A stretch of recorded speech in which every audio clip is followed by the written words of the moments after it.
Barry Briggs' labor of love means lots of time on his feet, working around his Waynesville home. Did want to do the garden. I finally got it in this year. Wasn't able to last year. This hard-to-look-at picture shows why. A flesh-eating infection the 57-year-old developed after kayaking in Tampa, Florida. Briggs vividly remembers the last thing his doctor said before surgery. I really hope I don't have to take your foot. That flushed everything out of my system. I was aware of, wow, this is serious stuff. The bacteria Vibrio likely caused Barry's life-threatening infection. Many have heard of that type of bacteria in raw or undercooked seafood, causing food poisoning. But Vibrio also targets open wounds. Doctors think Barry's foot had a cut or bug bite. It could have been a matter of 24 hours total between losing the foot, losing the lower leg, or if it had gotten systemic, then potentially losing my life. Barry's story is an important reminder for us when we go on vacation to places like beaches with warm salt water. That's where Vibrio bacteria thrives. But here in Ohio, the primary bacteria threat is different. Since we have fresh water, not salt water, those charged with protecting us are testing for E. coli and algae. It's when that we have an excess of those bacteria that we want to make sure that we're keeping our beachgoers safe. Watching out for beach water quality is the Ohio Division of Natural Resources job. Every 2 weeks between Memorial and Labor Days, ODNR tests, then post all 74 state parks results online.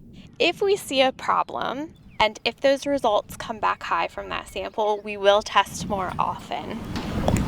We also have a program where we're visually inspecting our beaches every day. If high bacteria levels are detected, an advisory or warning will be issued. The information's posted online and at the affected beaches.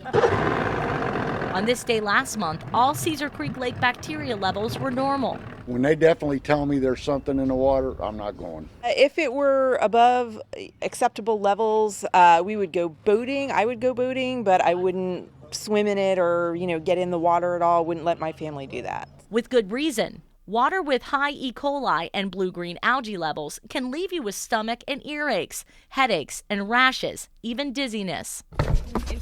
Pets like John Dyer's Moses also face blue-green algae risk because they can ingest the harmful bacteria when they lick their paws and fur. And we really looked into it and studied it as much as we could and found out that it's mostly like smaller bodies of water, so we feel pretty safe out here. From small, like private lakes and ponds, creeks and streams, to big, like the Ohio River, the I-Team discovered ODNR does not test all water bodies. That's why it's important to be wary of scum, odd colors, or the appearance of something looking like paint on the water. Oh, I would have died if I didn't go to the hospital. Barry Briggs' near-death experience left permanent scars. Despite what he went through, he still loves the water. I choose not to avoid the water. But Barry no longer guesses what's in the water. Instead, he knows and urges you not to go until you know too.